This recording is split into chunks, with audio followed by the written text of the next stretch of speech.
is going to be broadcast live through YouTube, and we're now live, so thank you. We have a number of officers with us this morning, who I will now ask to introduce themselves, starting with, well, I think we've got a new starter. His first day, Jordan. I've forgotten his surname. Jordan Bell. Thank you. Hi, Ian Croft, Democratic Services. Thank you, Chair. Good morning. Claire Cuskin, Legal Officer. Claire Teasdale, Principal Planning Officer. Chris Shields, Senior Planning Officer. Phil Harrison, Highway Development Manager. John Hughes, Principal Environment Protection Officer. David Cribben, Senior Environmental Health Officer. Thank you very much, all of you. Do we have any apologies for absence? Yes, Chair, we have apologies from Councillors Jopling and Zare. And do we have any substitute members, Ian? Yes, Chair, we have Councillor Peake as substitute for Councillor Jopling.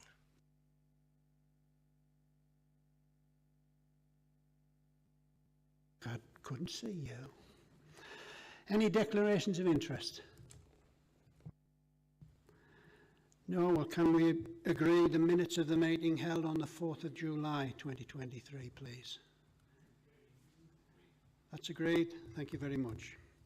We'll move on to the applications to be determined, starting with the former colliery spoil heap, Hazelden, County Durham. And we have two registered speakers for this item.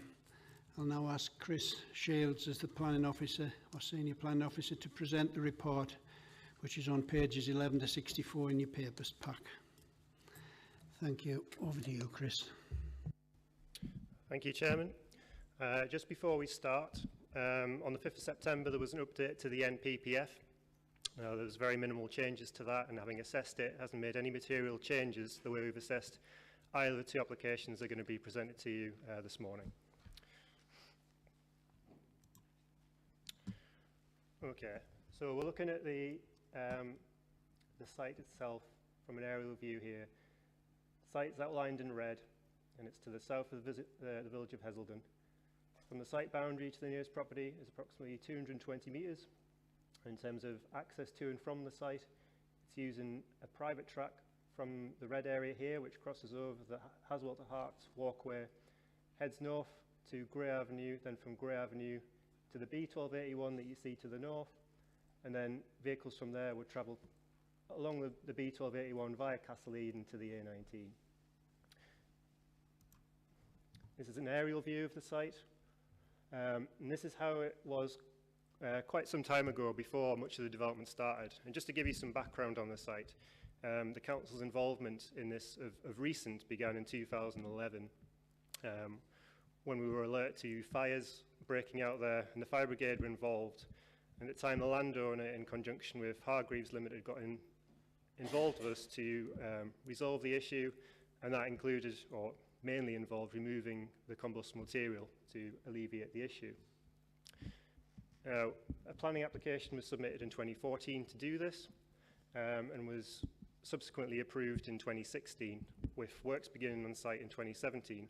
Although it was no longer with Hargreaves Limited, the landowner did the works on his own, and the site's been operational since. Now, the initial plan permission we gave in 2016 was for a period of 24 months, which would have expired at the end of 2019. Sorry, the beginning of 2019. Now, before that period expired, the applicant came to us for a 2-year extension of time to that, which was granted, but in the meantime, we had the COVID-19 pandemic, which stopped work during 2020. And then moving on from that again, at the end of 2021, when that should have also been finished, the applicant submitted this current application, which at the time was for a period of 10 years, plus 12 months to finally restore the site. Again, the passage of time means at the point we're at now, the remaining time left is 7 years, 4 months, because this has worked throughout the determination period. So that's where we are in terms of the site history. Now, members that visited the site yesterday will see this is a familiar site. We came in from the north on the bus park there and then walked onto this area, and we could look over the process area for the site. Now, this is a fairly recent change to the layout of the site. The process area has been moved down to the bottom in order to improve the environmental impacts of the site. Recent monitoring from QEM, independent environmental specialists, has demonstrated that moving the process plant out there is roughly half the noise impact from the site. Members will have made notes of where they could hear the site and where they couldn't while they were there. So this is the view from the south, roughly from where Hulham Farm is, and you can see the village of Hazelden to the north there. So looking from the west, you can see the process area down here. Again, this is the soil mound associated with the site, which would then be drawn back once work has been complete. And from the east,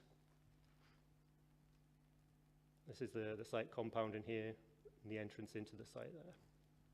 Haswell to Hart walkway across the site entrance there. This is a view from the north, looking into the site.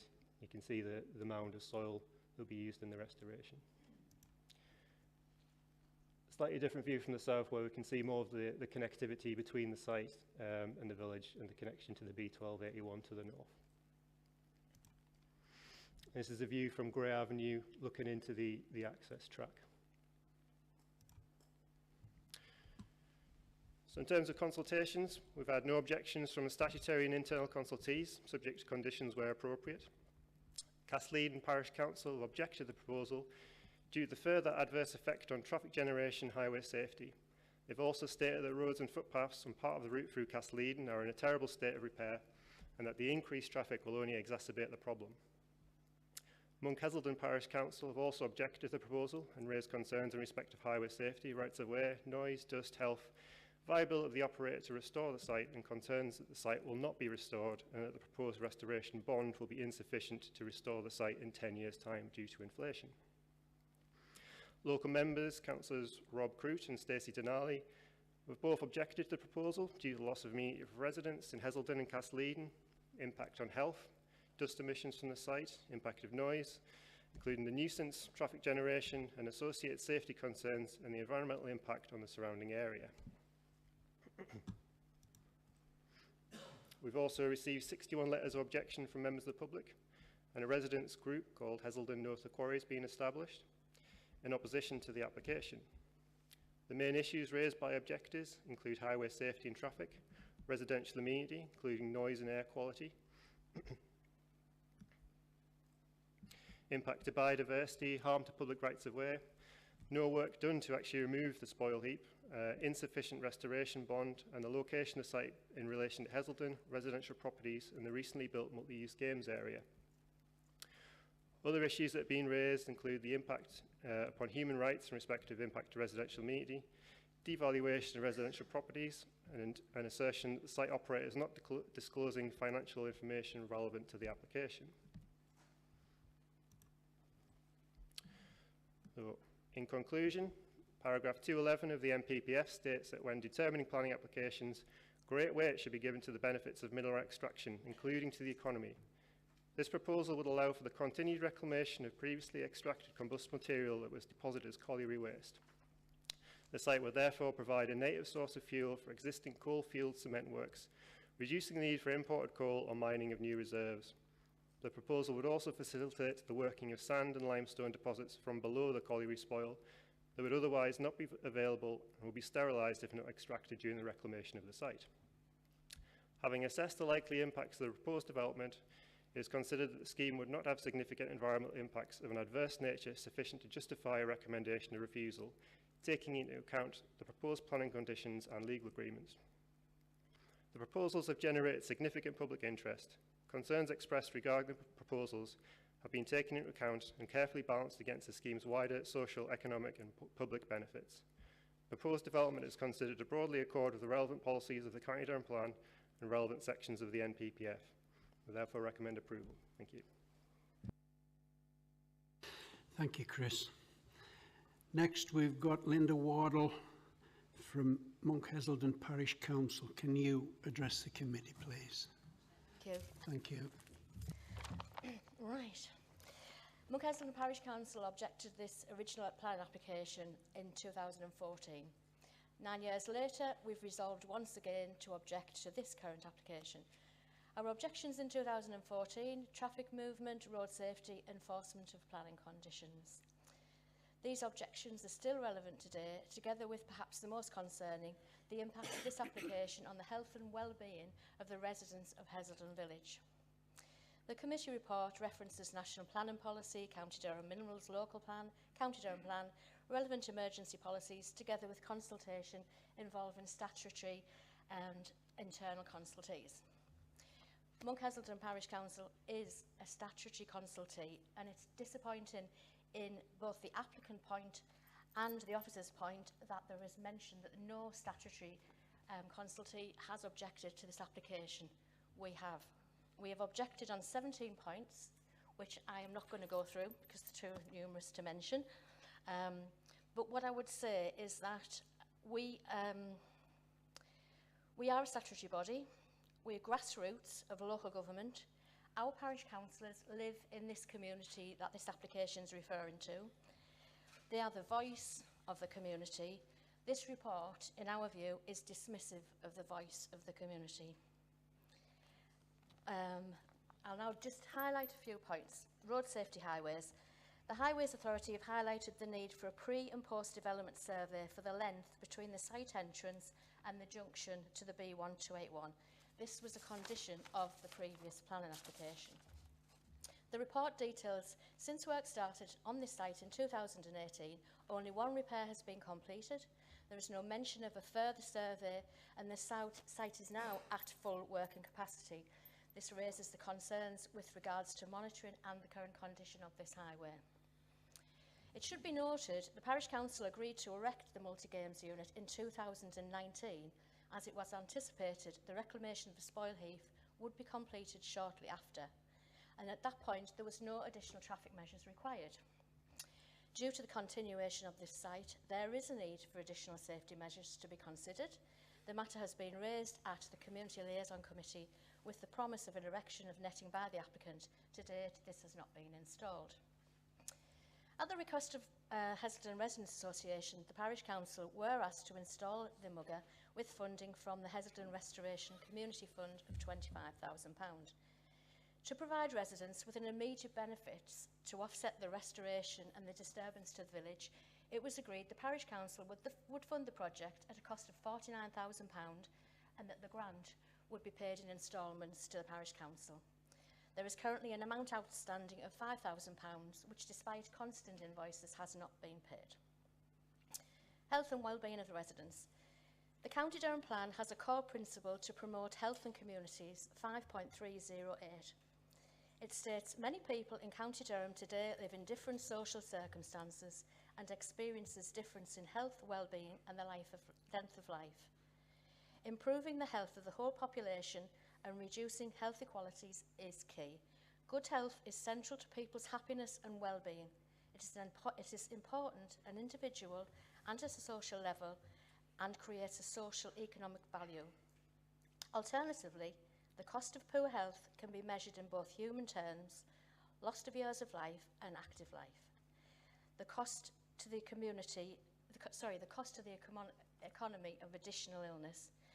Research consistently reports that the majority of health outcomes are explained by factors other than healthcare.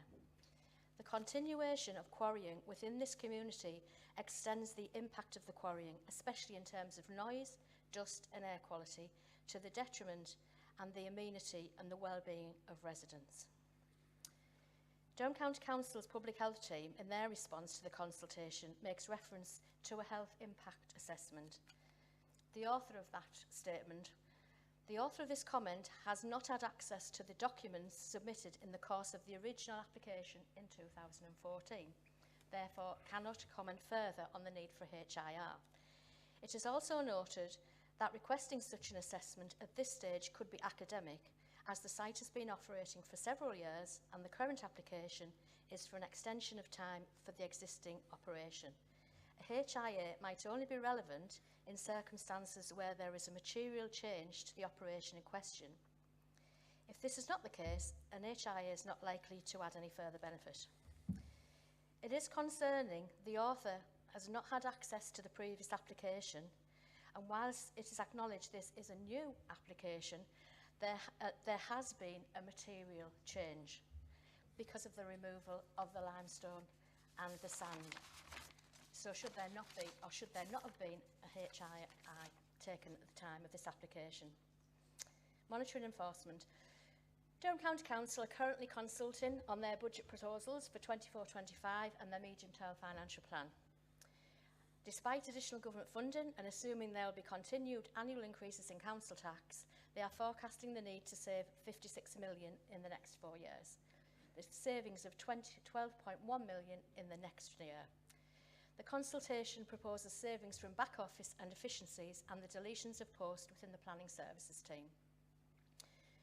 This raises the question, can this site be effectively monitored and conditions enforced when the planning authority faces the possibility of further staff reductions? The applicant is required to provide accurate and correct information as and when requested by the planning authority.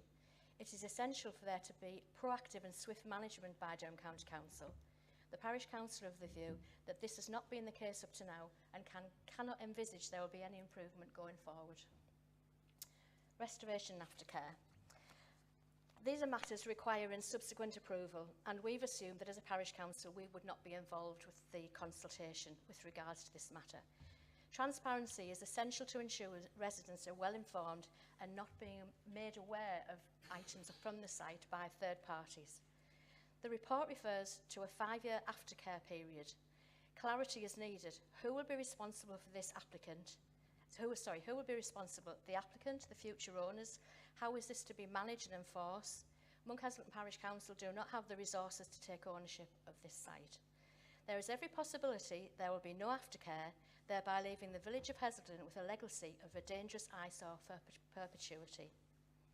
In conclusion, members of the committee are urged to consider the impact of this application on the residents of Hazelden, the surrounding area, Durham County Council and taxpayers who may ultimately be responsible for the management and the maintenance of this area.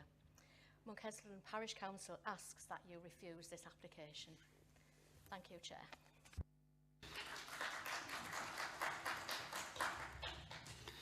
Thank you, Linda. Sorry I missed the day off. Just you're Linda with a Y. Over to the local member next, Rob Croot, please. Thank you, Chairman. As you'll be aware, Councillor Deanley can't be here this morning due to previous work commitments. So I've been asked to read Stacey's comments out beforehand. So if it's okay with you, I'll read Stacey's comments and then I'll go straight to my own. Now, Stacey's comments are written in the first person, so you'll have to use your imagination. Pretend I'm Stacey for the next 5 or 10 minutes. Thank you for allowing me to address the committee with regards to the planning application for Hazelden Pit Heap. Not only am I a ward member, but also a resident of Hazelden. I've lived in Hazelden and surrounding villages all of my life, and I know the area extremely well. Today I'd like to give you a little bit of local knowledge that might help to convince you that the pit heap does not contribute towards promoting a safe and healthy community. I want to outline how the day-to-day running of the site can exacerbate already present hazards and how the local area is not suitable for the quantity, weight and size of the vehicles that frequently go in and out of the village. I want to use my local knowledge to explain how the operation of the site impacts upon residents' amenity in ways that are not outlined in the report. I want to demonstrate how this application does have a negative impact upon health and living conditions. Hazelden is a small village that is connected to Castle Eden via a country road that has a mixed speed limit of 40 miles per hour and 60 miles per hour. The road has quite a lot of bends, which are demonstrated by chevron signs. When driving along the road on a general day, it is just wide enough for 2 cars to pass on a bend at a slow speed without having to move to the side. In some places, there's a solid wall of mud on either side and therefore nowhere to move should the need arise. Quite often when using this road, the lorries from the pit heap have to span the road to enable it to be able to get around the bends. This causes a significant hazard on top of the already present hazards of the bends.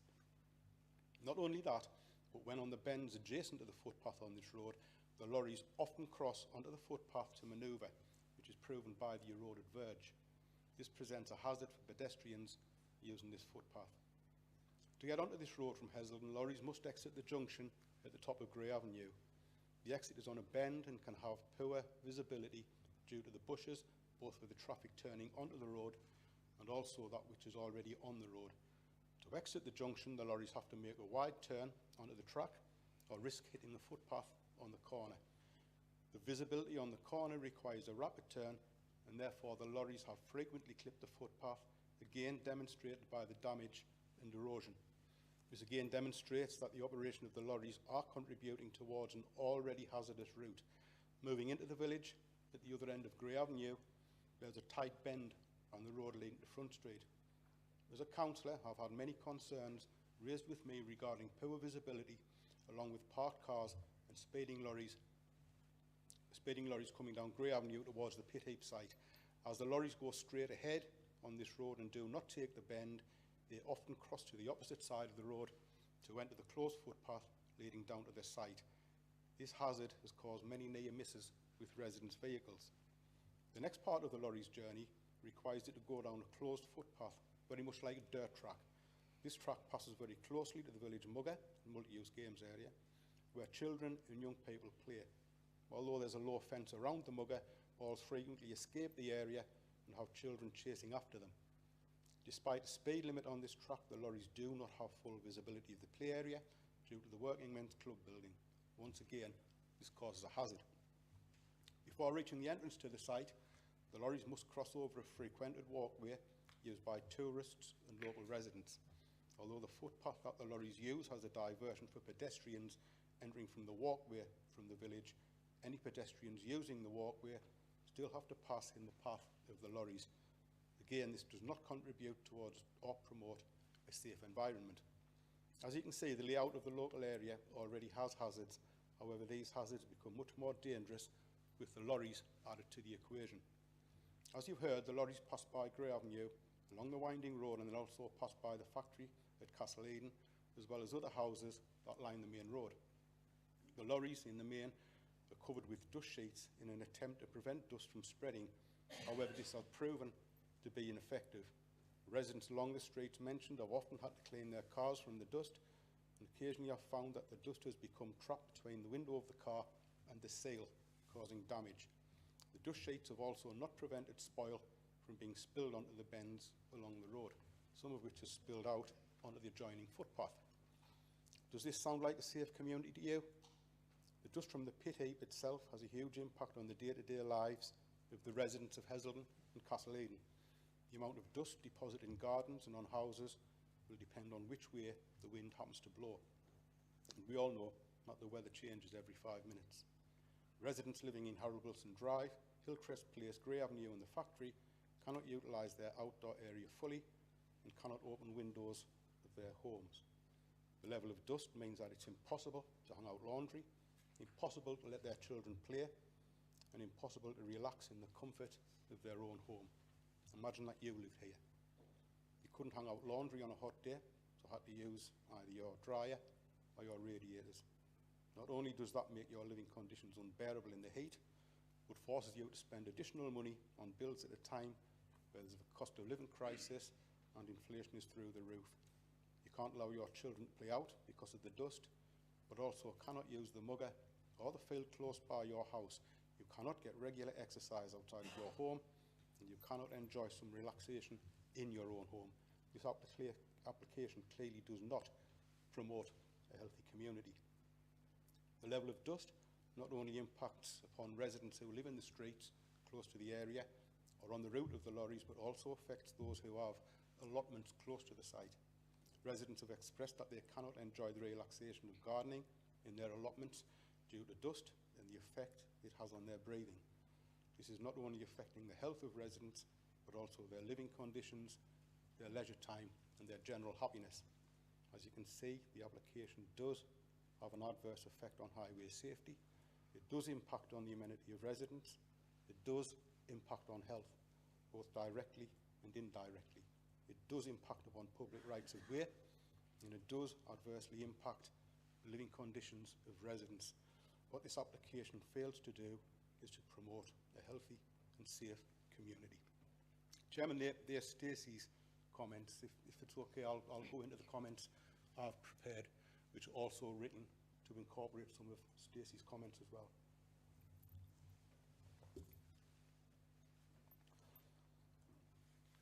Before I get into my comments, I feel compelled to raise concerns about some of the rumours taking hold in the community recently that this planning application has already been decided. Residents have confirmed to us that the site operator has told anyone prepared to listen that this is a done deal. I know that this isn't the case, and everybody here knows it isn't the case. That's why we're here today. But have real concerns that those rumours circulating locally have the effect of undermining the planning process in general, but specifically they reflect a deep disrespect for the role you all perform as chairman and members of the County Planning Committee. The operator might wish to comment when it comes to his turn to speak, but first I want to set out the concerns of both local members on behalf of our residents. And that's about the adverse and unacceptable impact that this development has had and continues to have on the community. By way of brief background, I submitted a letter of objection to a previous application at this location back in 2014. This is the one that was agreed in 2016. Many points of contention raised at that time remain unresolved, and they form the basis of our objections to the current planned application before members this morning. At the time of the original planning application, we had no proof that our concerns at the time would eventually be realised. But today, 6 years later, we've got evidence to show that this development is a clear threat to residents' amenity and that it has an unacceptable adverse impact on the environment, health and the amenity of the local community. This is against local plan policy, and I'll come back to that point when I conclude my comments later. Our objections to the current planning application can be summarised in the following material planning considerations. This is simply a list of objections at this point, and I intend to expand on each one in turn. The first one is the loss of amenity for residents, especially in Hazelden and Castleaden, the impact on health of dust emissions from the site, the impact of noise and nuisance from the site, traffic generation and associated safety concerns, the visual and environmental impact on the surrounding area, including the nearby Hazelden Dean. The comments I make this morning to Committee Chair are based on our own personal observations and correspondence from our residents, and they follow regular contact over the years with residents from Blackhall, Hazelden and Castleaden, all individual communities and all affected in one way or another by the impact of this ongoing development. The works to remove spoil from the former pit heap in Hazelden, including preparatory works, began on site in July 2017, and since then residents and businesses in the area have had to contend with its impact in the following ways. Firstly, in terms of traffic generation, this includes the cumulative impact that several wagons, both empty and full and frequently unsheeted, have when passing through the villages, leaving behind dust, mud and other debris on the roads and pavements. Noise from the engines and damage to the highway surfaces and curbstones at junctions at Grey Avenue and at the Castleaden War Memorial en route to the A19 interchange at Wellfield and Castleaden. In addition, the increased volume of traffic continued to cause concern to residents and visitors alike travelling between the main A19 trunk road in Castleaden and the popular, nationally recognised holiday resort at Crimdon.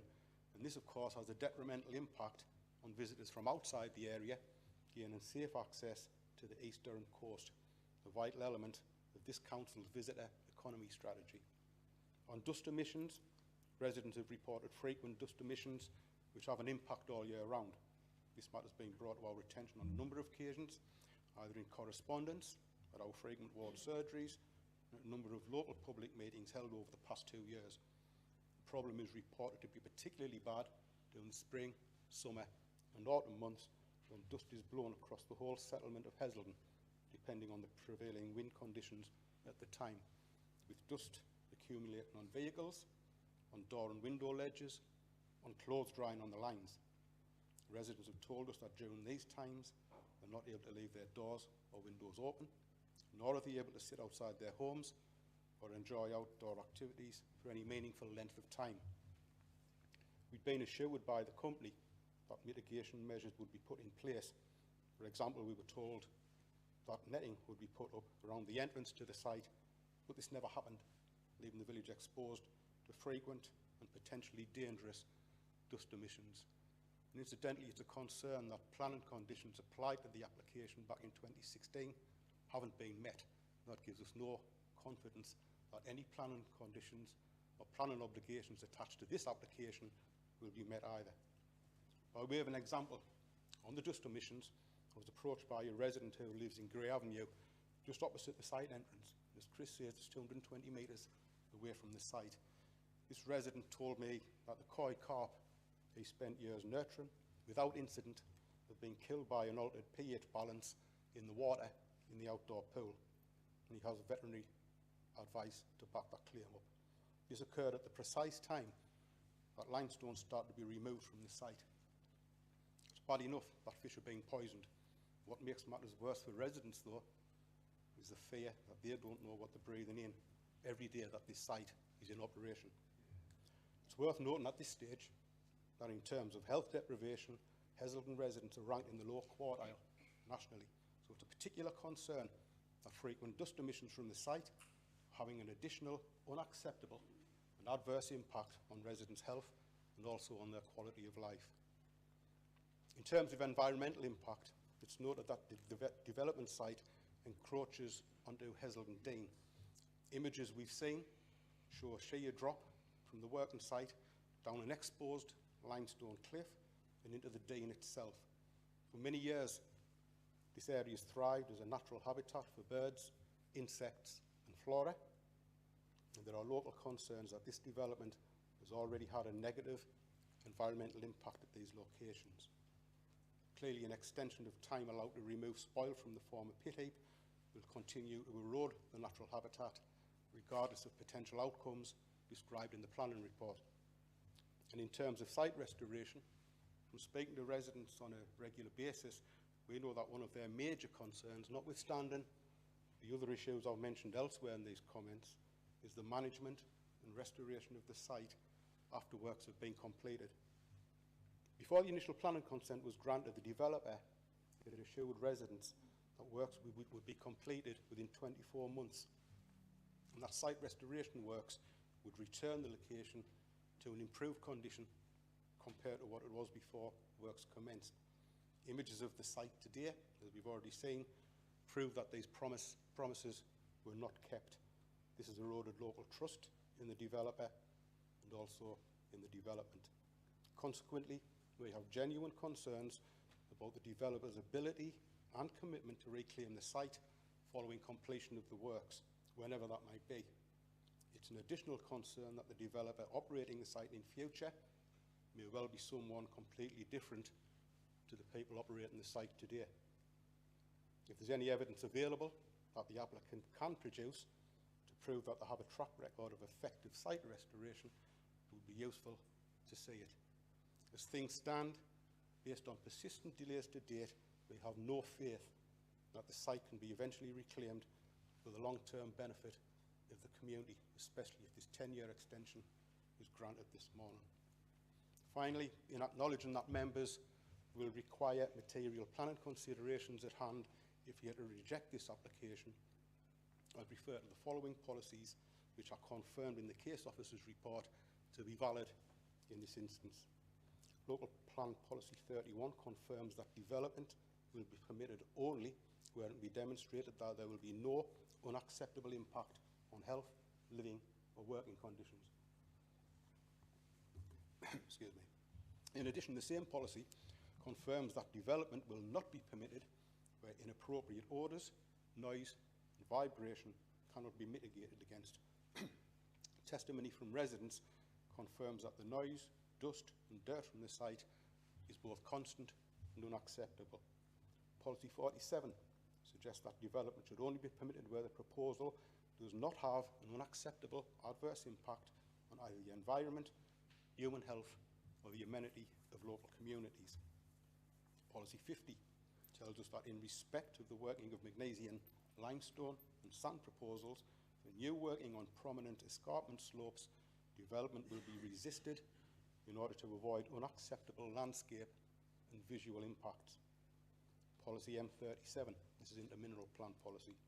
Unless it can be demonstrated that the amenity of local communities can be protected from adverse impacts of mineral working, mineral development will not be permitted where extraction or associated activities.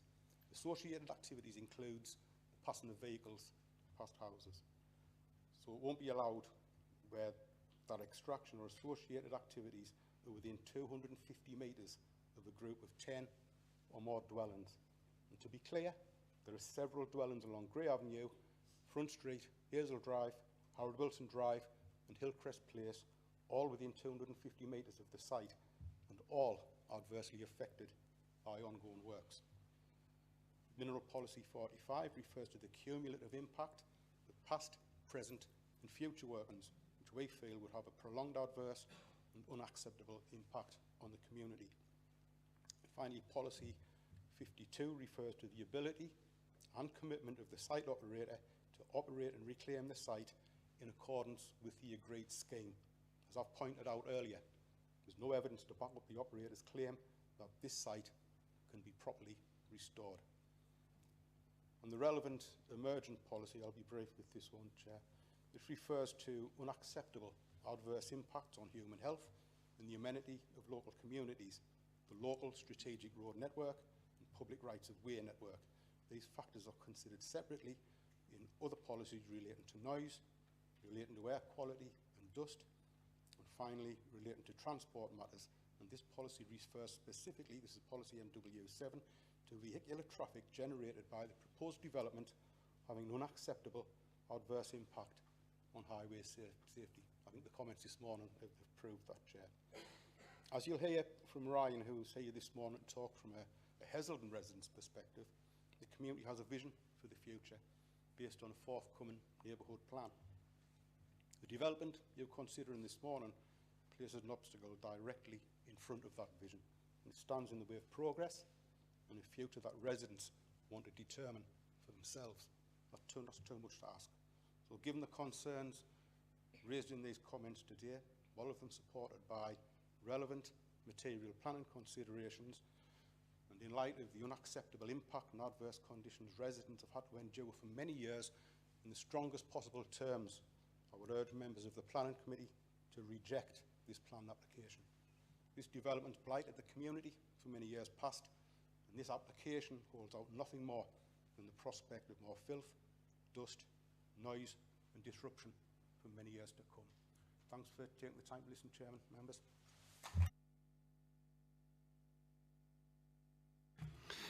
Thank you, Rob, and Stacey, through you. Just a point of interest, you've gone on a long time, and it's rather like a church sermon. It's written down somewhere, if you exceed 10 minutes, preferably 7, people switch off. I hope that hasn't happened, but you have been speaking for a good 25 minutes. Yes, that was Stacey as well. Thank you. Now we've got 2 objectors to speak. The residents and the members of the public. Susan MacDonald first, and then Rob McKinney, and you'll have 3 minutes each. And Ian will let you know when you've got 1 minute remaining. Thank you. Thank you for allowing me to speak today. As many of you know, I'm also County Council here, but I'm speaking here today as a very new resident of Castle Eden. I've lived there for less than 3 months. I live in Beechwood, which runs parallel to the B1281, with a U-shaped lay-by immediately opposite behind the bus stop. The B1281 is a very busy road, as it's used for commuting from the east to either north or south via the A19, or west towards Durham and the A1. The road has a speed restriction of 40 miles an hour, but as is too often the case, there are many people driving cars, vans and lorries who ignore that speed limit and often, in my estimation, hit speeds that are well in excess of 50 miles per hour. In fact, I'm doing a speed watch there next Monday. We moved into our apartment on Friday the 23rd of June, and it became very apparent very quickly as to how many lorries use that road. Not just the quarry traffic either, there are a considerable number of large HGVs using that road as well. It's a B road, it's a country road and very uneven in places. So much so that when the lorries hit certain bits of it, our building literally jolts and the noise is incredible. I'd hoped to show you some photographs and a video today after the torrential rain yesterday, just to show you how bad and uneven the road really is. If you can imagine the whole of one side of the carriageway being completely covered and extending into the other carriageway, that's how uneven the road is on one side, my side of the road, and on the opposite side, opposite the brewery building, exactly the same. So just beyond each of the bus stops, we have flooded roads within 10 minutes of heavy rain. And it's not because the drains are blocked either. They emptied as quickly as they're filled. I've spoken with neighbours in our building and also neighbours further along in Beechwood to see if they experience the jolt, and indeed they do. The lay-by opposite I mentioned earlier was repaired by DCC last year, but the repair couldn't possibly have been done a minute left. with the HGVs using it in mind, because it's already in a terrible state. The quarry is only allowed to have one lorry in and one lorry out, so they park up in a lay-by, and it's not unusual to see 3 or 4 of them in there at a time. And just for good measure, as a lorry leaves the quarry and heads through our village, they give a blast of their horn to alert the next driver who's waiting that he's good to go. I would equally argue the B1281 itself is not suitable for HGVs, and certainly nothing like the number of them that use it. I know our building is structurally sound, as I had a survey done before I moved into it, but I dread to think of the impact that another 7 years of HGVs will have on it and the homes of our neighbours. You could argue that we have buildings insurance, but I can't imagine the underwriters would ignore the fact that there are about 60 to 80 HGVs thundering past every single day, and especially when they feel that the all too regular jolt that we do. The first one I noticed was at 4:55 this morning, and believe you me, it was a big one. They'd expect us to claim from whichever firm is running the quarry, but as I believe the current operators have recently gone into liquidation and it's a new company that submitted this application, I wouldn't really fancy our chances Sorry, of getting compensation. Susan, that's time up, please. Thank you, Chair. Hello there. My name is Ryan McKinney. I live in Front Street, Hazelden. I've been appointed by the community to speak on their behalf. I live there with my wife and 2 kids, just a few short minutes walk from the planning site. I'm a founding member of the No to the Quarry Action Group. I was present at all 3 community meetings that were well attended. At the last of those, I was appointed to speak on their behalf and convey to you the unanimous objection to anything but the immediate cessation of all activity within the quarry. I'm also here to convey to you the strong emotion that exists in opposition to this quarry. That is the sadness they feel for the pollution of the lovely natural woodland that sits at the bottom of the quarry, the fear for the residents' health, the annoyance at the sounds of large industrial vehicles barrelling down countryside roads, the anger at the destruction of their property from dust that exists coming off the site, but most of all, a sense of betrayal and injustice that we are even here. Now, we are only here because the initial planning was supported by the community. They were asked to write letters in support, school children as well, to support this. Why? Because for 2 years' work removing dangerous coil spoil, they would be rewarded with a perfectly green space for them to enjoy. But 10 years, coming up 10 years now later, those same children are still waiting for their site, and all that they do have is a rather cynical cash grab that exists with no concern for the community, damaging our health. Okay? And what concerns are those? Concerns for our health, concerns for our well-being, concerns like that of the gentleman who walks his dog up and down the lines every day and now has stomach ulcers from breathing in limestone dust. Now, it's frankly outrageous that a new health impact assessment has not been performed since they started mining limestone from that quarry. It is a substantially different material, okay, that has its own concerns. Our national planning framework quite clearly states that it is a concern of yourselves to ensure healthy living, a healthy environment. Okay, I would like to see any of the applicant's party say that this quarry promotes healthy living. You know what would promote healthy living? You have a minute left. Thank you. You know what would promote healthy living? Is by rejecting this application, by giving the community the green space it was promised. Hell, we'll put a cafe on there and create some sustainable jobs from the tourism and the walkers that we get walking the Hart to Haswell walkway, coming here to appreciate our cultural heritage. Your vote against this application is a vote to protect our residents, okay? And to empower us to reclaim this little slice of the English countryside so we can create a safe and healthy environment for our children. Thank you very much. Thank you very much, Ryan. We'll now go on to the applicant or the applicant's agent, Glenn McGill, and you will have 6 minutes, as did the objectors. And they'll let you know when you have 1 minute left, Glenn. Thank you, Chair, members. Clearly, there's a lot of emotion running here, but I'll try and provide information which hopefully informs your decision from the applicant's perspective. When I first came to County Durham in the mid-80s, it was just after the miners' strike, and I worked for Easington District Council, and I learnt an awful lot there from both the members and the officers. And one of the jobs I had was to restore and deliver the Hazelden to Hart walkway, and I was frequently called out because of the fires that occurred on the site due to the coal that was in the ground. So coal was king. Development in Durham was created by the mining industry, by King Coal, and now all that is gone. Easington has gone, Blackhall, Hordern, Seaham, Vane Tempest, all these quarries have gone completely. And we now have small localised sites like this for extraction, not mining, instead to deal with the safety and the remainder of the mining industry. The whole of County Durham's urban infrastructure was created by the mining industry. Noise, dirt, filth was everywhere, but jobs and prosperity was also created in a very small way. It's a microcosm of that here. Yes, we have environmental impacts, but those environmental impacts are heavily relegated by your officers.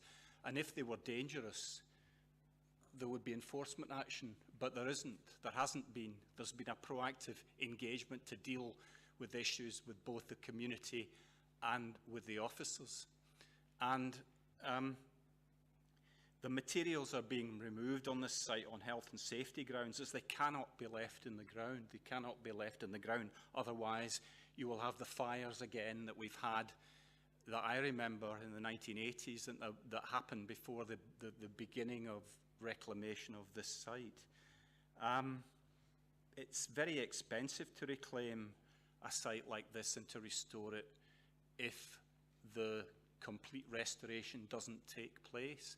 So this is about creating jobs and wealth again, as happened under King Coal, by making it happen in a very safe and responsible way. And I know the objectors would disagree with that, but there is a liaison committee.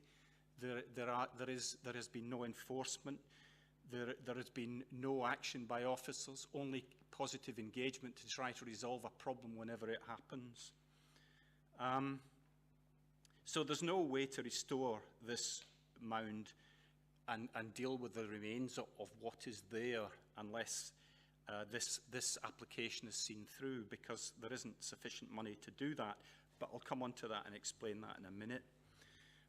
There are also climate change benefits, as well as safety benefits and economic benefits.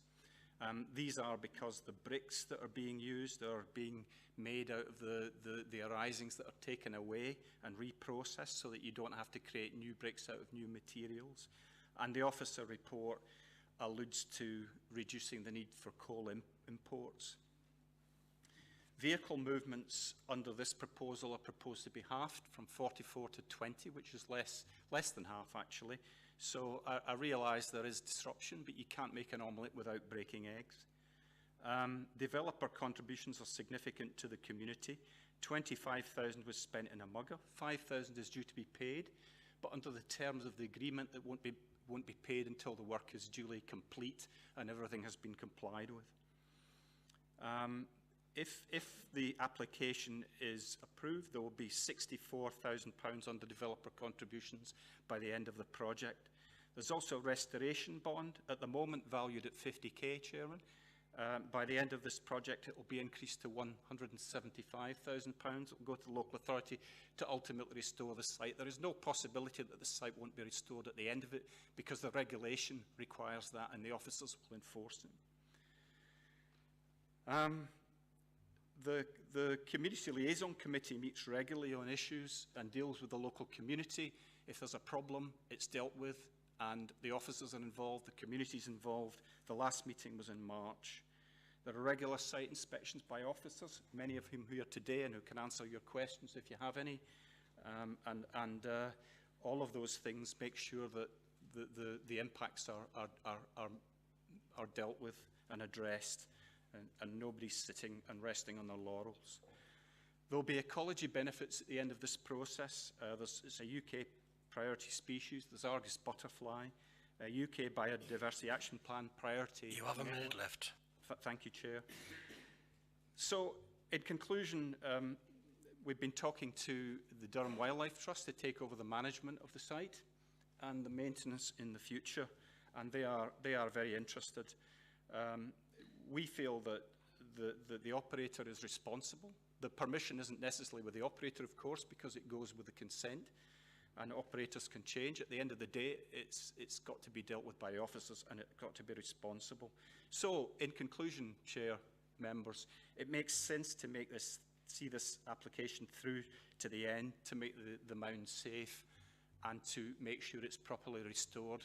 Yes, there is some disruption in the process, and that's regrettable, but it's relatively local, and it's, I think, with all due respect, there's been a little bit of hyperbole in terms of the impacts. So that concludes what I have to say, Chair and members. I hope that provides a bit of balance. And I'd just like to say that I thought the officer report was very comprehensive. It deals with all the issues, and if you haven't had a chance to read it, it explains everything in very careful and close detail, and that the officers have had to deal with this under the planning balance.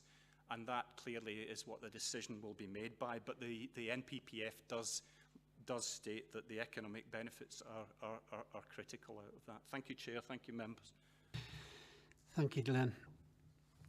Chris, do you have anything you want to mention? Thank you, Chairman. Just a couple of points to come back on. I don't want to revisit all of the ground, but in terms of the health impact assessment raised by the public health team, that was a potential recommendation within their comments. Now, we didn't just leave that and put it in the report. We did discuss that with them in conjunction with environmental health officers who are here as well. Now, they did say that if there is a material change to the way the site's working, then that could potentially trigger the need for a health impact assessment, but it was determined amongst us that simply extending the working to include the limestone and sand was not a material change. The site's operating in the same way. It's just a different type of material. Then in terms of monitoring enforcement, a concern's been raised that this won't continue and reduce funding, etc. However, we have a dedicated monitoring enforcement officer working in planning who only does monitor the mineral sites and landfill sites. And those site visits are actually paid for by the developer. So every visit they go on, we receive money to fund their role. So the site is visited multiple times a year, arrange visits, but any time there is an issue, it will also be visited as well, within the day or the day after if possible. In terms of the long-term management of the site, it is mentioned in the report there will be 5 years of aftercare. Now that will be delivered by whoever the landowner is at the time. So at the moment is the applicant who is the landowner. If they manage to sell it to another interested party, such as the Wildlife Trust, who they've been in discussion with, then they would continue that aftercare either themselves or paid for by the landowner. In addition, on this application, it's different from the previous one. We have a requirement for a Section 39 legal agreement to ensure 30-year management of the site following restoration as well. So it would be secured legally as well as just by condition. That's my only updates. Thank you. Thank you for that, Chris. Now, before we open up to the committee, does any member of the committee have a question for any of today's speakers? And I will mention at this point, we do have two young men here from Environmental Health that are prepared to answer questions as well. Thank you. Alan, and then Jonathan. Yeah, thank you, George. I've a couple of questions. One, Chris might have just answered, but I was quite surprised on the HIA that the lime sort of quarrying removal from the site didn't trigger sort of such an assessment. That was, but you did answer that, but I was quite surprised that didn't happen. And the other question is for the environmental health guys. was the air monitoring, sort of how often is that done and when was it last done, and yeah, what was the outcomes of that? And the final question was for the lady from the parish council who did a brilliant presentation there. It mentioned, and also Rob maybe mentioned it, the netting. Was that netting for the mugger, or was it netting to go over the lime and the coal dust? So Put your mic on, please, Linda. Yeah, mine was more particularly with the safety of the children, because obviously when it was built, we were never expecting this to go on for as long. So we were told by the developer that they were going to put some netting along so that the lorries, so that if the balls went over, they didn't go onto the road, they were stopped by the netting as a safety measure. thank you, Linda. And I guess, Rob, you were talking about another netting. Yes, as I mentioned when I was speaking, Alan, we approached the developer about the dust emissions rather than just the safety aspects on the multi-use games area. We were told at the time that netting would be put up across the front of the site entrance. You went across there on Friday from Grey Avenue, and that never happened. And that was my concern about the conditions that were put on last time haven't been met, and that's why we have no confidence that will be met this time. Now, if that netting had been put there when it was supposed to be put there to stop the limestone coming off the site, those koi carp I mentioned came to the value of £15,000. They wouldn't be dead now. And the people who live in that immediate area within the 250 metres that I mentioned in the plan and policy guidance, they wouldn't be worried sick about the health impact of breathing in stone dust. So that's what we were told. The nets would be put up across the entrance to the site from Grey Avenue and Front Street. And Chair, that never happened. Thank you, George. That clarifies it, because on the site visit I was more than sort of like amazed at at the site entrance you had a heap of lime dust and a heap of coal dust, whatever it might be, spoil, an elevated position where it could have been down in the quarry out the way and just open for all the elements. So when you mentioned a net in there, that's why I was curious, had that been agreed that it should have been done. I just couldn't believe it could operate at such a way it did. Thank you for that, Rob. Thank you, Mr. Chairman. I think it was environmental health, the monitoring of that would be okay. Thank you, Alan. Jonathan Elmer, please. Thank you, Chair. My question actually was... Sorry, Jonathan, I've just been reminded environmental health wanted to come in and answer Alan's questions. I'll come back to you in a moment, if you wouldn't mind, lads. If I could just answer the question in relation to monitoring. Monitoring is carried out on a monthly basis, and we get the results for each month.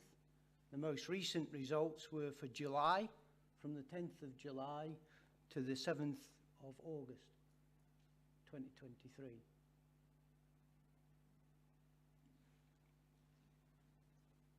Is it possible to like sort of give a bit more sort of content of that, if that would be okay, as regarding the acceptable levels, sort of high, low? The parameters that are measured are dust deposition and also dust soiling. So there's two separate methods. Dust deposition is basically, how much dust is deposited onto the surface per day. Generally, there's a level of 200 milligrams per metre squared per day, which is seen as a statutory nuisance. The levels have been considerably below that. For the month of July, on the position of the monitors at Hillcrest Place, it was 27.8. At the Bleachery, which is another monitoring position, it was 44.7. At Southfield Farm, it was 21.2. And at John's, it was 35.6. The other parameter is the amount of obscuration or dust soiling.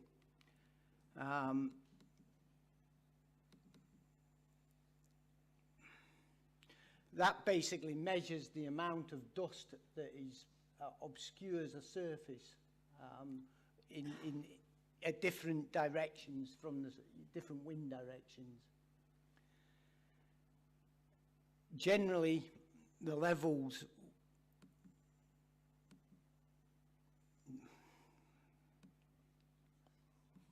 sorry, I'm just pulling up the results. Generally, the levels for the last period, for instance, which was the July to August, were generally around, there's different public response levels. So you can have negligible, noticeable, possible complaint, objectionable, probable complaint, and serious complaint. It's just a scale that has been devised by research. Generally, the levels at Hillcrest Place, the first monitoring position, were sort of noticeable, between noticeable and possible complaint. That's effective area coverage, basically. Most of them were in the between negligible and noticeable. Okay, fine. George, is it okay just a supplementary question? So, and I take it like July, when them's been done, like when we were on the site visit on Friday, it was a very calm day. There's no signs of any dust around, what have you. The sun was shining, what have you. However, so when we go into our winter months, what have you, do you see sort of your readings, like, you know, when we do have our winds and stuff, do them readings sort of, are they a concern?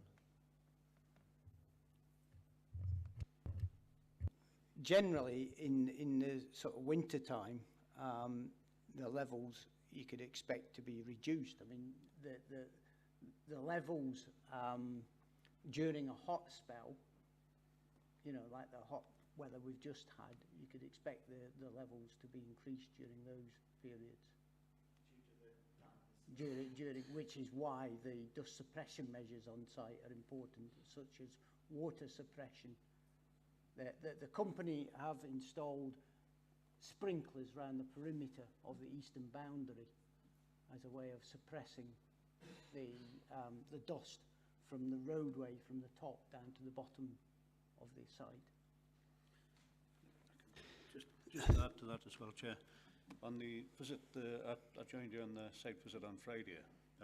In answer to the lime, the lower grade, the smaller grade, we'll say, that like dust levels.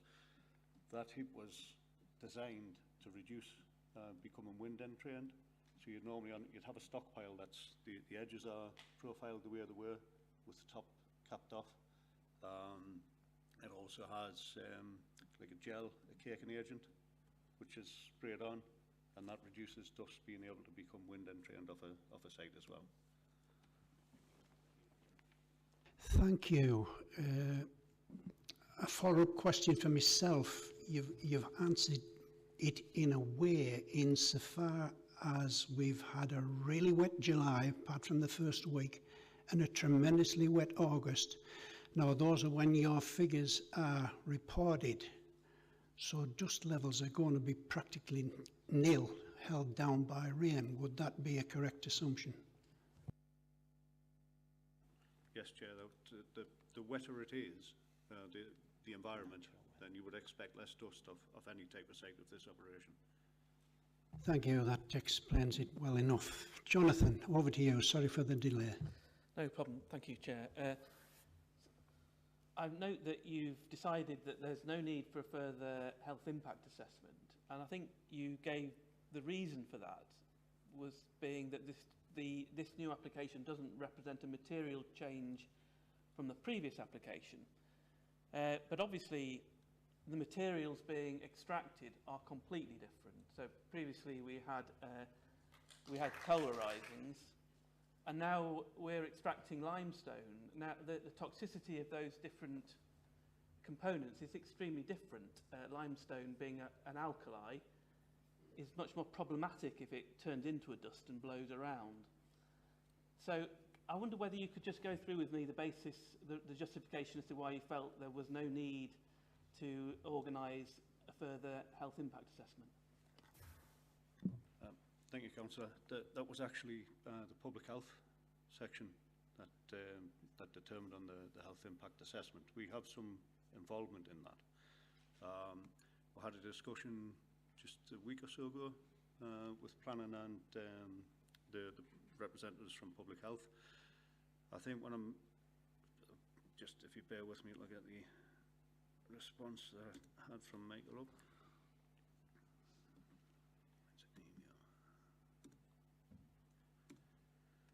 The response that Public Health have looked at is that the site has operated for some time. There has been some lime withdrawn from the site. I think it was the scale of it and the controls that are in place, or that can be in place, would reduce the impact of any dust leaving the site. But when it comes to the health impact assessment side, that is very much it's another section. So unfortunately, it's not here today.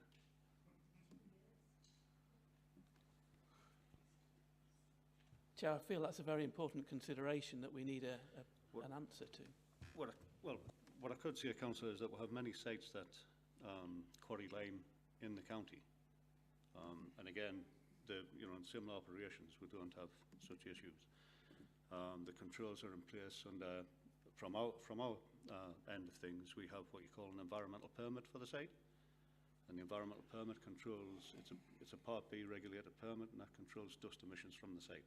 And that involves the extraction of, if there's crushing, there's no crushing on this site, but there is screening, so we would have controls in place in relation to dust emissions from coal or minerals. In this case, limestone is the mineral that's being extracted. So there are controls in place through that. Isn't it the case, though, that the nature of the controls you put in place is very much determined by the recommendations of the health impact assessment? No, we'll have process guidance notes in relation to environmental permits. It's something that's done all around the country. Where there's quarries, you have an environmental permit when it comes in relation to either the extraction or the crushing of coal. It's the size reduction that determines whether it needs, well, the quantities, the size reduction, everything else. We would then look at putting controls in place, and the whole thing is to reduce the escape of dust, and the impact on the environment and human health comes into that. Thank you, Chair. Can I also add that assessments have been undertaken in terms of noise and dust and air quality? So I think, those are key issues that the members of the public have raised, and they've been those assessments have been submitted and have been assessed by our officers, and they're not raising any particular concerns in relation to those, subject to, appropriate conditions in terms of, appropriate noise and dust mitigation. Thank you. We can't have any more input from outside speakers. David, you have a question? Yeah, it's just a question for the planning officer. We've all been getting emails from the Say No campaign in terms of the financial status of the applicant. What weight can we put on that, or any weight at all? Is that a consideration that we should be looking at? Yeah, that's fine, Councillor Boyce. So the site's been owned by the landowner throughout, and the first application was submitted by Hargreaves Limited. The landowner bought that permission effectively back from Hargreaves when they didn't want to operate the site. And since then he's worked as a partnership with another company, and that's been carried out under a name of B&S Recycling Limited. Since this application's been submitted, he's now operating solely as the landowner under a company called DRS Land Reclamation. But ultimately it's the landowner who is solely operating the site now. The name on it is not relevant to the consideration of the application. We have no concerns about the financial well-being of the individual or the company operating the site. In terms of the monitoring we mentioned before, the monitoring fees are paid on time, and the site's working effectively. Thank you. Thank you for that. Any other members got a question for speakers at this moment? Well, I've just got one through the chair for Glenn. You mentioned fires. Underground fires, I assume, almost as a threat. And bricks, the building of bricks, I would hope, this is more or less just a statement, that the bricks are better than what is produced today with the faces coming off after a short number of years. So if you could answer the first one, please, about fires.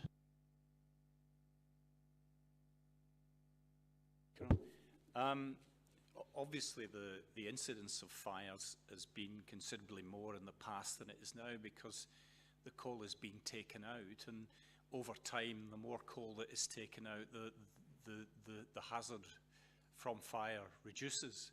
But there is still coal in the ground, and until all of that is taken out, then there is, and the ground made safe, then there still remains the risk there. So what this application does, apart from the economic benefits, is it removes the risk by making sure that in the future, when all the coal is taken away and there is no combustible material left on the site, that there will be no more fires. And all that will happen as part of the restoration plan. And as your officers have said, there's a 30-year management plan to follow. So all of this site will become part of nature in due course. It has to be made safe. The minerals and materials have to be taken out to make it safe. And if that doesn't happen, then there would still be an element of risk that would remain. I hope that answers your question. Well, almost, but if the coal has been reduced to a significant level, and if it isn't being extracted for any reason, how would it then be combustible? How would the fire start? Well, I think, Chair, what happens is the coal is under the ground, and as long as it's there, there is always risk.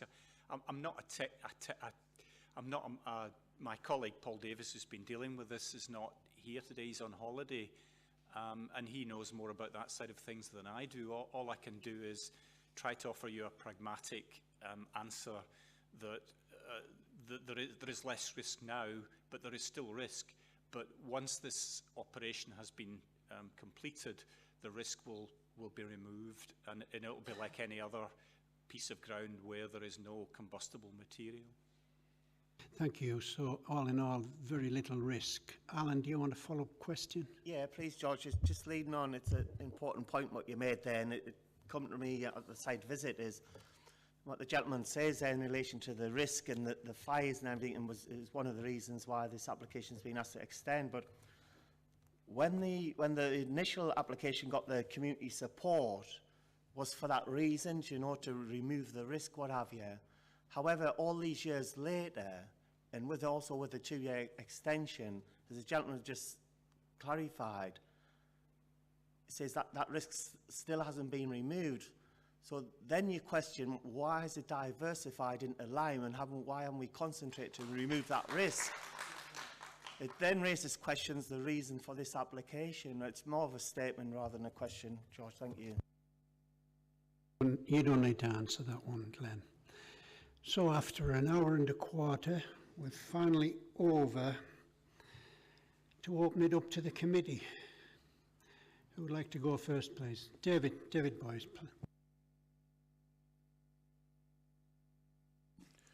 Thanks, Chair. David Boyce, representing Easington. I sat on this original application back in 2016. I'm very familiar with this road. In fact, I use it on a daily basis. And I had concerns at that particular time about traffic issues, the increase in the number of big HGVs who's going to be using this road. And it's been said already how windy the road is. It's a national speed limit road for the vast majority of it, and cars and vans and bikes do go quickly along that road, and I've seen a number of near misses myself. And I was also concerned about health issues in terms of the dust that was going to be produced as a result of this particular development. And I think it's been borne out. My concern then was there's a number of miners who've got health issues as a legacy of working down the pits, and this is only going to exacerbate some of the health issues that they've got. And I agree, and I think what's happened over the last 7 years since the development was approved has been borne out. Now, my concern is here, because I still have the same feelings that I did at that particular time, is what material changes has there been since 2016 when the development was approved. The environmental officers say that, and on page 42 onwards, that with mitigation processes in place, then the health issues are going to be negligible. I'm not sure about that, and the highways guys say that there's not going to be a material increase in problems in terms of HGV. So my concern is, even if the committee overturned the officer's recommendation and voted against this, have we got any real material changes since 2016 that we can hang our hats on? Because if this goes to appeal, it's going to get thrown out, whatever happens. So we need something from officers, or if somebody can come up with something that I haven't heard so far, to be able to hang our hats on, because this is going to go to appeal, and then it's going to get thrown out anyway. So I'm very, very concerned that this is going to go ahead anyway, unless we can come up with something that we can sort of agree with as a committee. I'd be interested to know what other people's got to say, but that's my problem, Chair. Thank you, David. Jonathan Elmer, please.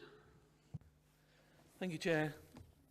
I want to hopefully, Councillor Boyce, provide you with a new angle.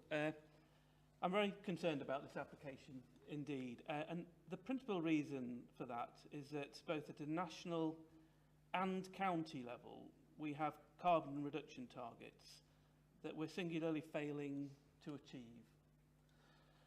The United Nations, just over the last 2 weeks, the United Nations Secretary General has criticised the progress of this country and others around the world. Jonathan, I appreciate you want to speak to those interested people. Can you speak into your mic, then we can hear you clearly, please? Can you hear me okay?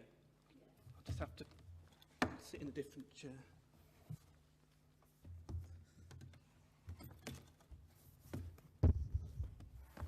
Hopefully that's going to be a bit louder for you all. So the United Nations Secretary General criticised our country, other countries around the world, for not achieving its carbon reduction targets. And his main message has been, with fossil fuels, keep them in the ground. Don't licence any additional extractions. And the reason for that is because we're facing a planetary-wide climate breakdown. It couldn't be more extreme. Now, I want to tell you something about the sort of coal that's being brought out of the ground here. It's not sort of pure coal, it's not the sort of high-grade coal. It's just about the lowest grade coal you can possibly imagine. You know, it's coal dust, it's waste coal that previous coal extractor felt was unsuitable, and there was no money to be made in selling it, and it was dumped as a consequence. It's low-grade coal, and what that means is that the energy yield from that coal in relation to the amount of carbon emissions that go into the air as a consequence of burning it, that ratio is as bad as it can be. This is low-grade, dirty coal that we're thinking about giving approval for extraction and burning. Now, I also want to say a few words about the restoration of the site. The existing application and the approvals relating to that existing application already require a restoration of the site. Now, you'll know around the county there's numerous disused limestone quarries, most of which were quarried in the 19th century, and they've revegetated actually naturally to become extremely valuable wildlife habitats just through plants naturally colonising on the floors of those quarries. I know about this because previous to being a county councillor, I worked as a consultant ecologist. Now, that means that in terms of the restoration, actually there isn't that much that needs to be done. What would need to be done was a reprofiling of the site, okay? The site would need to be levelled. It's very important that those areas of coal dust are capped. And you do that with the clay that already exists on the site. You simply compress that clay on top of the coal. And that prevents oxygen from getting to the coal and completely removes the risk of spontaneous combustion because it's starving it of oxygen. Those materials exist on the site. It's just a question of smearing them on in the right order, frankly. And then on top of the clay, you'd put a thick layer of magnesian limestone, which is also there on the site, and profile it so that it's safe. Now, essentially, that's all you need to do. So I reject this idea that that's a really expensive, complex restoration that's required. It's just not. And all the materials are there on site. What's required is a few weeks' work with a HIMAC. So that's the restoration concern. I hope I've dealt with the concerns in relation to spontaneous combustion. That's about starving oxygen from the materials that are on the site. So I want to look now at the policies that exist, the material planning considerations that we can I'd like to hang this case on, frankly. So first of all, one of the objectives of the County Durham Plan, Objective 17, is low carbon, reduce the causes of climate change, and support the transition to a low-carbon economy. Well, of course, this application is far from that. Policy 31 of the County Durham Plan we've already talked about. If we want to, I do feel we can go down the road of amenity and pollution, given the testimonies that have been presented by many local residents, the parish council and the county councillors, of course. But also, I think we should look at the National Planning Policy Framework, policies 153, 54 and 155, planning for climate change. All of these, I feel, give the county council as a planning authority the ability to object an application such as this based on the impact it has on climate change. So, Chair, I am going to recommend that we overturn the officer's recommendation and don't give approval to this application. Thank you. Thank you, Jonathan. Craig Martin, please.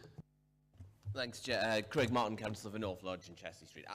I really do feel for the residents in this one, representing an area that is very close to a large industrial estate and the kind of vehicle movements and noise pollution that we get from that site. And particularly when you look at the site levels and when you talk and think about the HGVs that use this site, they're a level of magnitude, these kind of dumper trucks are above normal kind of lorries and HGVs.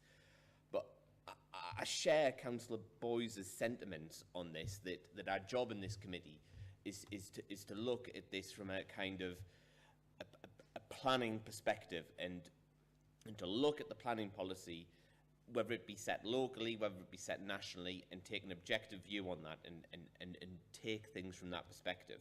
And looking at the kind of the planning policy that we're having to fight against here, which I believe the line in the planning policy is that it gives significant weight to the extraction of minerals from sites. So from my perspective, from a planning committee's perspective, we have to hit an even higher bar to overturn this application than we would for normal applications if it was a housing estate or something like that. But because the law says that we need to give significant weighting to sort of say yes, and that's not, by the way, that's not what the committee may want to do. That is what legally the county plan has said, what the government has said it needs to be done. So, you know, we are hearing a lot of sort of pointing to different planning policies we can use to overturn this, but we need to remember that those planning policies need to have significant weight. The kind of issues associated with doing this need to have considerable weight to them for us to be able to utilise them and defend them in court, so that the taxpayer doesn't have to pay legal fees to the appeal.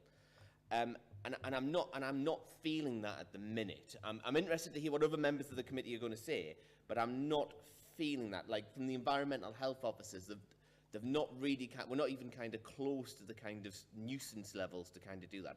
And I very much sympathise with Councillor Elmer and his expertise around this kind of stuff, etc., etc. But the key aim in that kind of policy, and by the way, I want the law to change as well so that we can put considerable weight to climate change initiatives.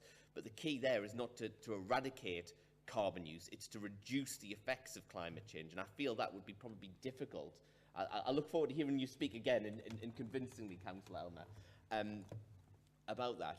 And equally, we need to remember that, although I was very interested in what you say about how we could restore this site, yet again, in a legal battle, there would be this argument about the restoring of the site and the negative and the kind of benefits from doing that, from accepting the application. I'm not minded as of yet to say yes or no to this application. I want to hear what other people are going to say, and I want to be convinced.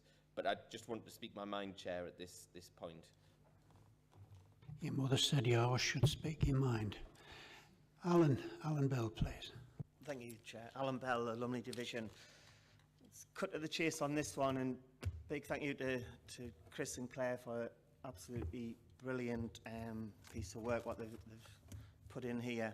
Unfortunately, I'm not going to agree with the recommendation on it, and I'm going to second Jonathan's recommendation to refuse this application, exactly for the reasons what Jonathan says in the policies he's read out on. But just to say, like, you know, as regarding as Chris said in his presentation, there's significant interest from the community here. I think it's quite a while since we've seen sort of, you know, both local county councillors speak so passionate, the parish council, and most of all is that, you know, the residents, like, they simply don't want it. I think that, as I said before, I think they're being very fair, you know, in initially supporting it. The site's ran for 7 years. It's had its day. To do this for another 10 years is another generation. As was said there, them children who were writing them letters, they are now sort of like teenage, grown into adults, and that site's still there. You know, like, the community have had their time with it. Time to move on, and I'll move that second with Jonathan's recommendation. Thank you, Chair. Thank you, Alan. Kevin Shaw, please. Thank you, Chair.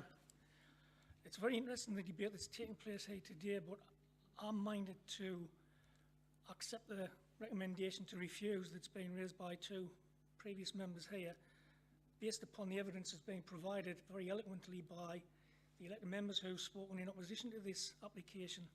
I think the evidence that's been provided over the work and time that this site has been in place is more than enough to refuse it to be extended. You know, when I went through the planning application itself, and you know, if you start from the beginning, I'm really surprised it got through in the first place. It's, if you look at the photograph itself, you see that's got no environmental impact upon the local area and the local community. It's staggering to think that can be possibly considered. And when you look at where the site is, Hazelden Dean, ancient woodland, forms barriers on 3 sides. Woodland west, south and east. Tree preservation orders in place. Area of high landscape value, recorded in the County Durham Plan. Within the designated Hazelden Dean local wildlife site. Protected butterflies on the site. Hullam Fen site of special scientific interest to the south, adjacent to Castle Eden Dean, site of special scientific interest. And a small area of the site lies within flood zones. It's also sitting on top of an aquifer. You know, I've heard evidence here today that there's no understanding that it could cause any detrimental impact upon the aquifer itself. I'm staggered to believe that this got through in the first place. I'm totally supportive of refusing this application. Yes. Chair, I don't think anybody who sat around here is going to sort of vote with the application, to be perfectly honest, because we're all so against it. What we say, and I think what myself and Councillor Martin are saying, is that we need some material conditions, and I understand, and I was pleased Councillor Elmer put me in my place in terms of letting me know which planning laws they could use. But when you've got the environmental officer and you've got the highways officer and you've got the planning officer recommending approval, I've sat on here a long time, and I know that we can all sit here and recommend refusal, but it's not got a cat and hell's chance of passing an appeal. You know, we need something. You know, and I can understand and I appreciate Councillor Elmer's expertise, but when you've got the environmental officers over there saying we've got evidence to say there won't be any there'll be negligible impact on residents, and then you've got Councillor Elmer saying, well, there will be an impact. You know, it's the officers. They've got the evidence in front of us, and it's not going to get past an appeal. I'm sorry, and it's horrible to say that, but it's not going to get past an appeal. Thank you for that, David. Hopefully Claire's got the answer to that. Thank you, Chair. We've obviously had a proposal by Councillor Elmer, seconded by Councillor Bell. Councillor Elmer, can I just clarify your reasons, please? Obviously, as it's an overturn in respect of the officer recommendation. So you mentioned policy 31 the County Durham plan. So from what I understood, there was two elements to your proposal for refusal. So one is a kind of thread of climate change, and then the other is in relation to what you judge to be unacceptable impacts of the scheme. So in relation to NPPF 1353 to 155, I mean, I was just taking a quick look at that and having a chat with the planning officers, and we were a little bit concerned about how sustainable that reason would be, because it talks about largely the preparation of local plans and how in preparing local plans they ought to be prepared in order to reduce climate change and prepare for, reduce carbon use and prepare for climate change in future. So I'm just not sure to what extent that would assist us and how defensible that would be on appeal. However, in relation to Policy 31, I am far more comfortable in utilising that as a reason for refusal, but I just did want to clarify with you what elements you thought were unacceptable in terms of impacts. And just to answer Councillor Boyce's point, I think Policy 31 is a far more subjective policy. It's very much a judgment policy, and I think that's one that members are perfectly capable of arriving at a different judgment than officers on this one, so I am fairly comfortable on that. But just Policy 31 talks about impact on health, living, working conditions, future occupiers. Is there any particular element of the scheme, Councillor Elmer, that particular concerns you? Is it noise, dust, etc.? I suppose is what I'm trying to kind of understand, so we can help you frame the reason for refusal. So I'm conscious that I've talked a lot there, so I will let you. Thank you. Yeah, this is a really difficult question, and it also draws out the issue that climate change being the biggest threat to all people's health on the planet, and this being this particular application being about coal dust. You know, here we are talking about an application that's about the extraction of the most carbon-emitting material, which will then be burned, and we're struggling to find a way of stopping that on planning grounds. So, obviously, there's a point there in relation to the future County Durham plan, and a criticism of the National Planning Policy Framework in the fact that, as you've just exactly outlined, policies 153, 154 and 155, I do feel that they cover this issue, but you're right, 153 is about plan preparation, but 154 and 155 are about carbon reduction. So there's certainly an angle there that you could use, because this is all about, I mean, carbon reduction is basically keeping it in the ground. So I do think there's an angle there, but I also agree with you that that's probably not as strong an angle as if we were to go with Policy 31, which is about amenity, which is about amenity and pollution. So what you've got here on the one hand are local impacts that are felt by the local community, and what I've been largely talking about are impacts that will be felt by the entire planet as a consequence of this application. I do think they're both important, but I agree with you, the stronger material planning consideration is Policy 31 that talks about the localised impact, where I feel there's much more grounds for for local residents and local community to present their own concerns in relation to that, as they have done. Thank you, Jonathan. Do you need to come back, Claire? Thank you, Chair. Thank you, Councillor Elmer. Sorry, we were just having a chat about the policies. So are we going with Policy 31? Because obviously my advice is just advice, and you are the decision maker. You are free to kind of completely ignore my advice if you so wish, but... Taking your advice, Policy 31. Okay, thank you. Now then, before we go on, Jimmy Atkinson wanted to come in. I thought he was asleep. Welcome, Jim. One of the reasons is basically it's just been so difficult. There's a number of things that stand out. I mean, clearly, I've been doing this a while now, and the thing that stands out most is we often have to, when we come to a planning meeting, listen to, look through a crystal ball, and we're all guessing what, you know, the residents think are going to happen in the future. But what we've got here is a load of evidence that everybody already knows about, and you've brought it to this room and you're not happy at all. So that's very important to us. But I also agree with Councillor Boyce as well. I was having difficulty at first because I was thinking to myself, well, what happens next? can we put this, stop this? Because for sure, I wouldn't like to live there if this was going on all the time. That's certain. So that's an easy tick in the box, right? But I was thinking to myself, well, if it's a problem that they have to get rid of, they get rid of it the earlier the better, which I could understand where the planners might be coming from. So I didn't understand that at first. Now, I'm relying heavily on Councillor Elmer here with what he's saying, is because if we could just close that off, the problem goes away, and we've got a lovely environment, we go back to where we were, and we haven't got a problem, then it's an easy, as Councillor Boyd says, a very, very easy vote to go against the officer's recommendations. I've done this before in Newton Aycliffe, where we all turned out, and we won on the day, but the inspector, and you've got to really see these guys at work. I went to watch them for a whole week.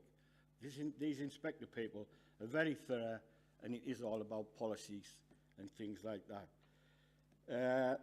I'm hoping that Councillor Elmer's come up with, because as Councillor Boyd says, I would really daily be looking to vote in favour of the residents here.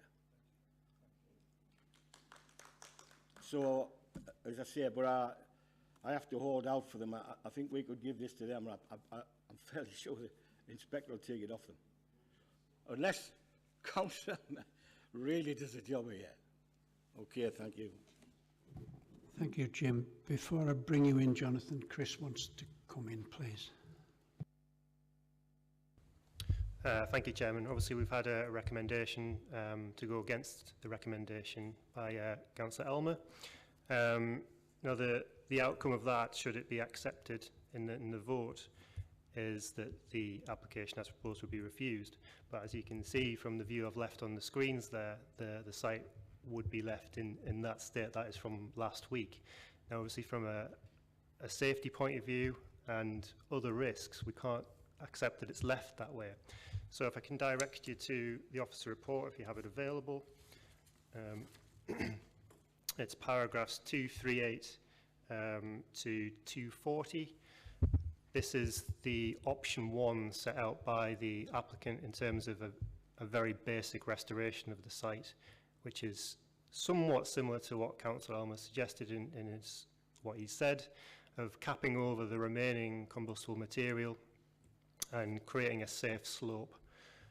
Now, the applicant has stated that there is material on site to be able to do that potentially, but it would take time to deliver that restoration, that basic restoration. And the time they're proposing is conservatively 12 months, but it could take less time.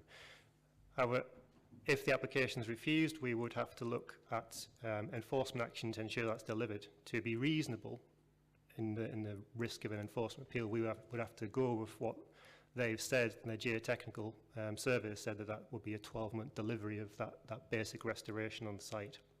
Now, if in the event their appeal's unsuccessful, they would still need to carry out that restoration. It would still be a 12-month period, as we've been told and assessed in the consideration application.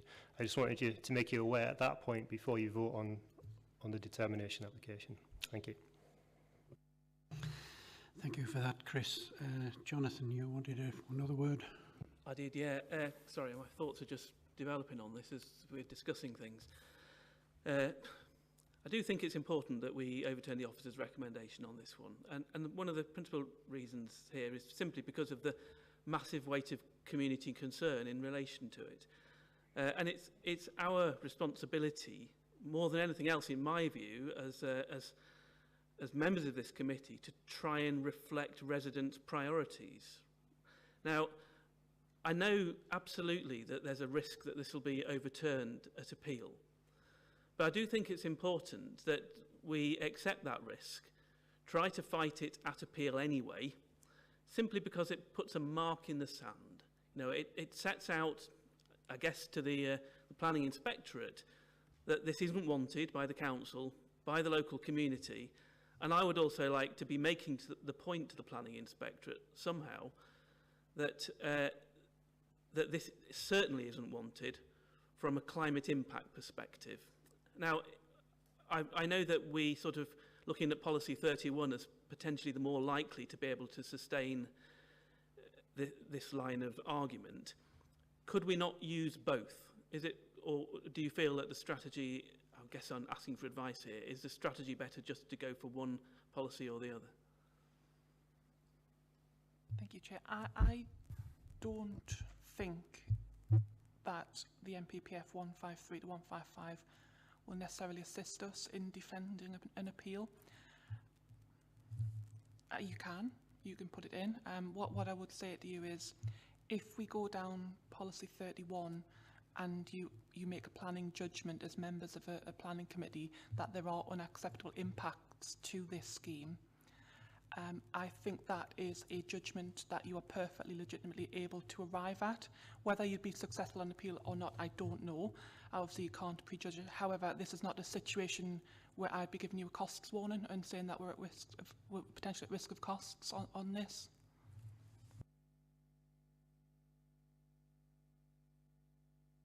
So I'll stick with my former answer. Thank you. Anyone else, any other member wish to add any comment? No? Well, we've got a recommendation to refuse this application. All those in favour of refusal?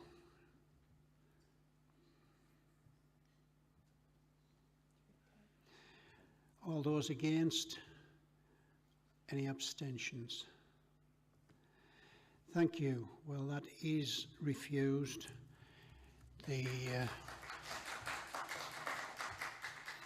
You have won the battle of the day.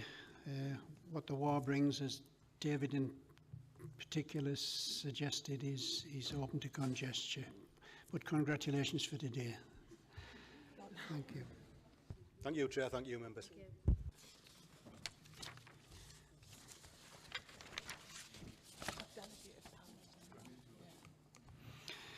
Move on to the second application today.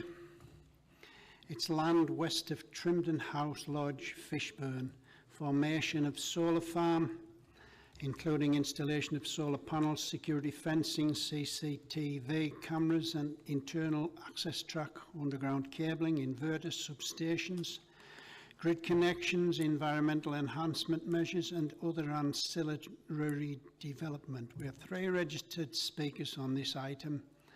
I'll now ask Chris Shields, Planning Officer, to present his application, please.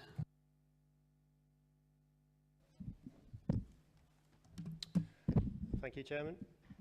I think this will be quite a starkly different scheme to the last one. So this is for a solar farm on land near Fishburn. It said it's for security fencing, CCTV cameras, internal access track, underground cabling, inverters, substations and the grid connection. And finally, we'll have the environmental enhancement measures and other ancillary development along with that. So this is the red line boundary for the site. It's a site of approximately 75 hectares on farmland to the northwest of Fishburn, access from Harrop Lane to the northeast of the site here. And the red line you can see passing over here is actually the route of the underground cable to the substation to the northeast. Just other notable features on this plan. Down here is Fishburn Airfield. There's a shooting club to the north, and you've got Trimden up to the northeast here as well. It's an aerial view of the site. As you can see, it's mostly farmland. Of note is that in your reports you'll see that this site is approximately 40% on best and most versatile land. Now a lot of that's actually focused to the top of the site, which is not used for arable use, it's more pastoral use because of the steepness of the land. You can see more clearly on here where the airfield is and where the nearest settlements are. This is a view of the site where the panels will be located. You can see how they're broken up by the overhead lines, and there's patches missing, you can see. This is areas of archaeological interest in the site that have been left blank.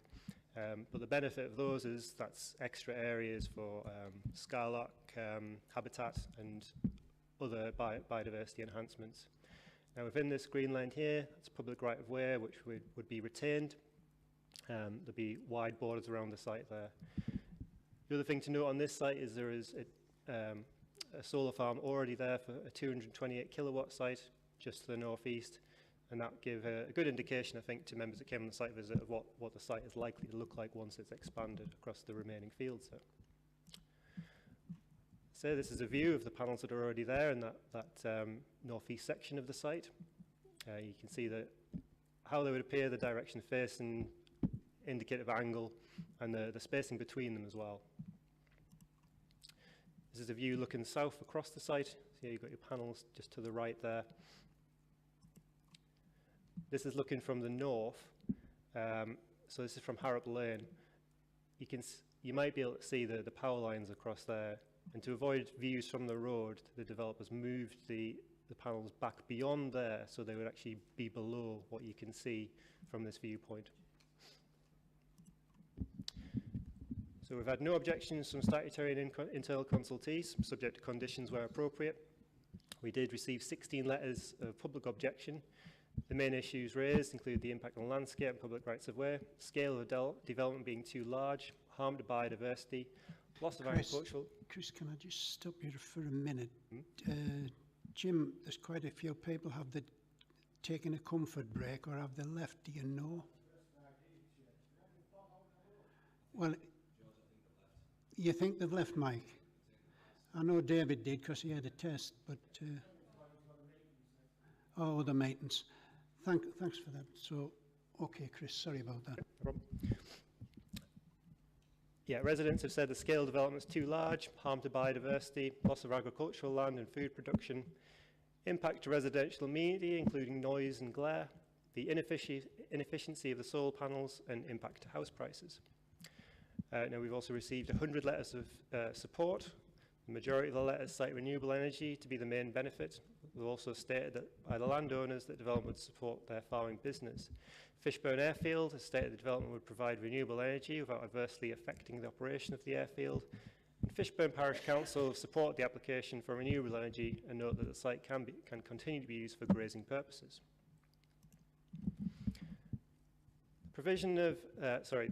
In conclusion, the application for it would be the provision of a significant renewable energy source providing clean energy to over 20,700 homes, reducing dependence on fossil fuel power stations with additional employment benefits as well as biodiversity and landscape improvements. Whilst it is accepted that the pro-solar farm would have an impact on the landscape and best and most versatile agricultural land, it is considered that the benefits of development in terms of energy supply and security, support for renewable energy, biodiversity enhancement and job creation would outweigh the temporary harm, and planning permission should be granted. All the material considerations are being taken into account in the determination of the solar farm application and found to be acceptable. The proposals have generated significant public interest on both sides. Concerns expressed regarding the proposals have been taken into account and carefully balanced against the scheme's wider social, economic and public benefits. The proposed development is considered to broadly accord with all relevant policies of the County Durham Plan and relevant sections of the NPPF. Therefore, we recommend approval. Thank you. Thank you for that, Chris. We have no parish councils registered to speak, no local members, and there are no objectors. However, there are 3 supporters of the application. They'll have 2 minutes each, and Ian will let you know when you have 30 seconds remaining. Can we start with Ewan Hutchinson, please? Thank you, Chair. I'm Ewan Hutchinson, the planning agent for this. I'm not actually proposing to speak. I'm going to leave that to 2 colleagues here. So if they could have 3 minutes each, that would be much appreciated. Okay, yes, that works. It's Richard Hillham. You'll have 3 minutes now, please. My colleague Kerry, who's the landowner, will speak first. Okay, Curry. We'll get there eventually. Yeah, okay. You'll have 3 minutes, and Ian will let you know when you've got 1 minute remaining. Okay then. First of all, I'd like to say good morning, Chair and members of the committee. My name is Kerry Morgan, and I'm married to Philip Morgan. Philip and his brother David are the 3rd generation to farm Westhouse Farm since their grandparents took over the farm as newlyweds in 1931. And we are also hoping our daughter, who is currently studying at Animal Biology at university, will become the 4th generation, working with her siblings and cousins, each bringing the skills and knowledge required to run a farm in the 21st century. Sadly, with growing costs and variable markets for our produce, Continuing to make a living and support a family on a farm of this size is increasingly difficult. The land quality of the proposed site is marginal and now severely affected by ryegrass, reducing both the yield and quality of our arable crops.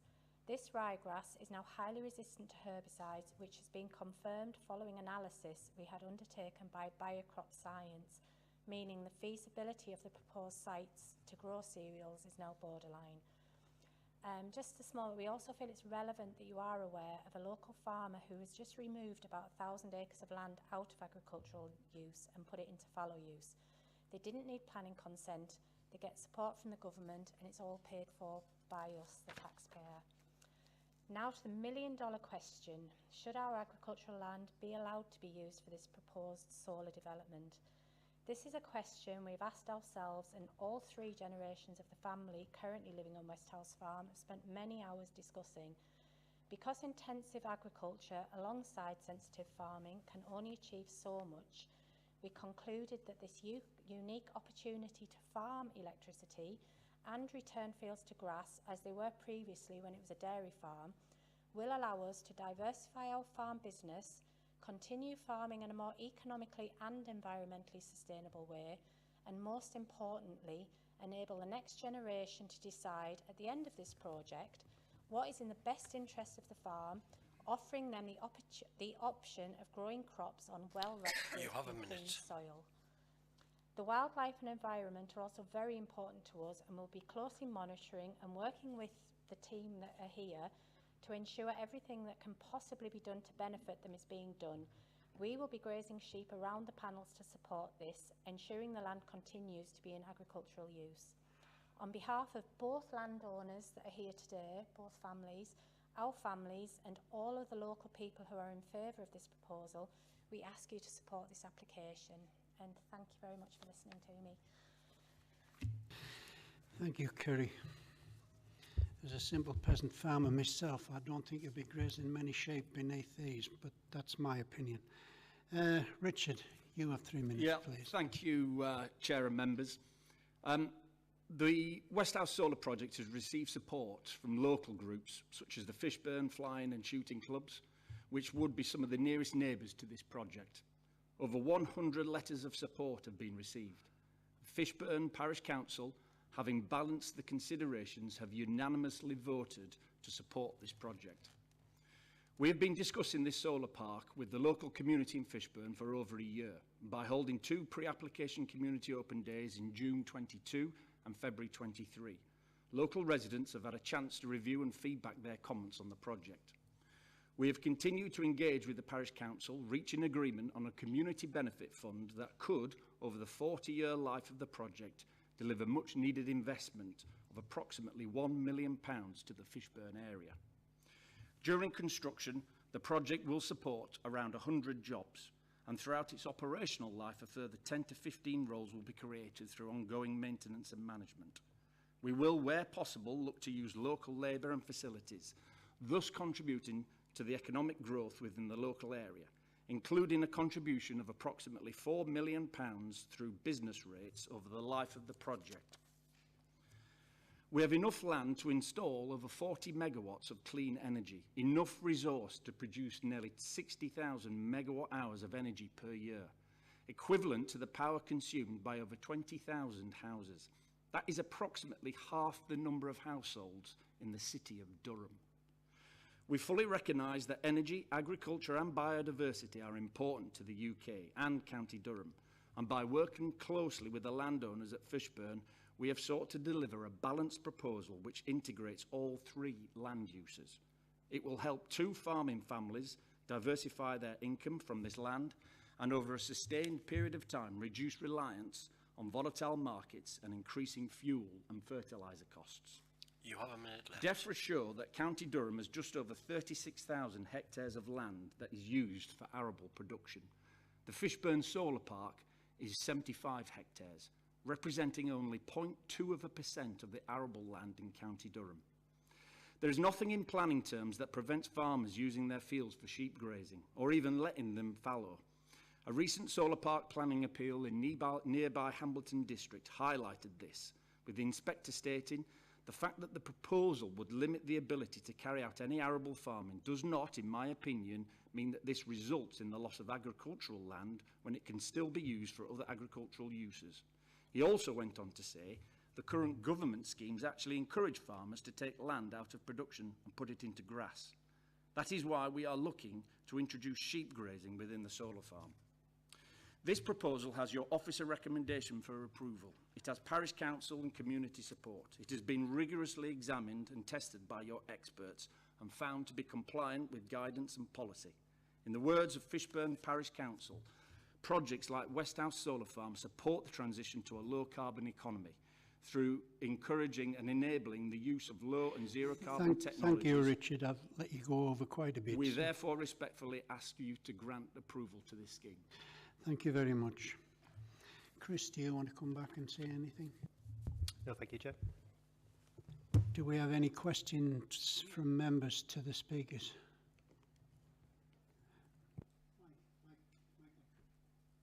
Mike Curra, please. Thank you. Hi, I'm Mike Curra from the Crook Ward. I emailed the applicant on the group email that we received quite recently and asked for some clarification on some of the financials associated with the project, and I received a very detailed reply, which is very much appreciated. Thank you. I just wanted to kick the tyres a little bit in terms of the profitability of the project and also balance that with the amount of money that's going back to the community. So by my back of the fag packet calculations, I think you've got 60,000 megawatt hours of power per year at 1 to 2 pence per kilowatt hour net profit. Is that correct? Which I think, if I multiply it up correctly, correct me if I'm wrong, it's 600,000 to 1.2 million per annum profit on the project. Is that correct? So each megawatt is 1,000 kilowatt hour. Each megawatt hour is 1,000 kilowatt hours. So 1,000 times that 1 to 2p. You're roughly correct. I just wondered, and it's a bit of a controversial topic, but in terms of the benefit that you're giving back to the community, do you think that's a fair rate of profit for you? You could be making up to 1.2 million a year. I mean, I have to say that we are a business, so we are there to generate profit for what we do. What doesn't sort of come into the equation is the amount of money that perhaps goes into the development phase, and that is something that we obviously have to do at risk, which is why we're here. We're as a business.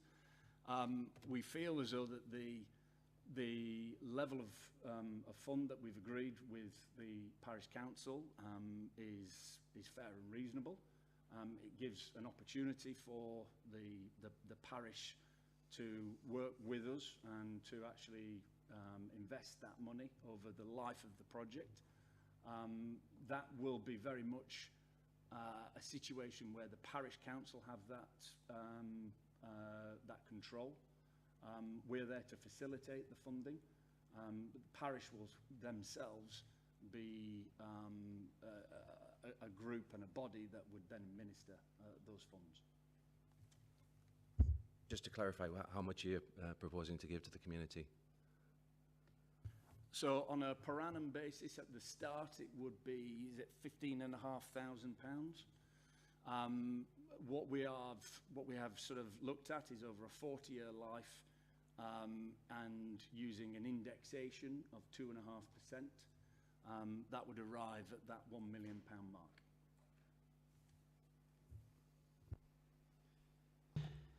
Thank you for that. Claire wants to come in again, please. Thank you, Chair. What I would say is that the profitability of the scheme or otherwise is not a material planning consideration, so I would urge members not to take that into account in determining the application.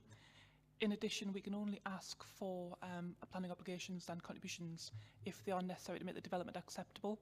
In this case, we don't think that the contribution is necessary to make the development acceptable, therefore it's very much a voluntary contribution. Thank you. Mike, come back again. Sorry. Yeah, it wasn't so much around the planning. I think it's just a little bit low versus the profitability of the project. It was more of a dig at the applicant. Thanks for that. Well done. So, no further questions. We'll now open. Oh, sorry, Elaine, you there? It's just a query. I know the panels are lasting 10 years, but you know, are we set up in this country to renew? What do we do with these panels? It's actually a 40-year term, but It's 40 years, but the panels are last 10 years. So that's, you know, 4 lots of panels are going over, and it's just the waste from it with the environmental side of it I'm looking at.